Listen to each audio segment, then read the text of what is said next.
Neața. Neața, la ora 8 neața. La ora asta trebuia să fim deja în vârful muntelui. Dacă voia să dormiți, trebuia să stați acasă.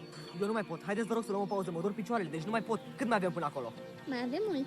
Am ajuns. Acum trebuie să facem focul, pentru că mai târziu va trebui să vânăm ceva. Eu nu mai merg în partea aia, dacă sunt urși. N-ați văzut cazul ăla la televizor de au mâncat urși de vii? Treaba voastră, să nu spuneți că nu v-am zis.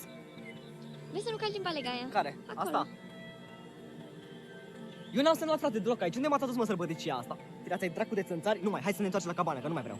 Ce aer curat aici la munte. Uite și la crestele munților în depărtare și brazii ăștia ce verzi sunt. Eu aici aș vrea să locuiesc, la munte. Urs! Unde? Bă, ce mai speriat? Te-ai speriat? Ai luat carnea? Da. Sare, piper? Am uitat sare. Cum o să uiți sarea? Bă, te-am întrebat dacă ai verificat tot. Îmi pun eu baza în tine, așa faci de fiecare dată. Și eu acum ce mai pun pe carne?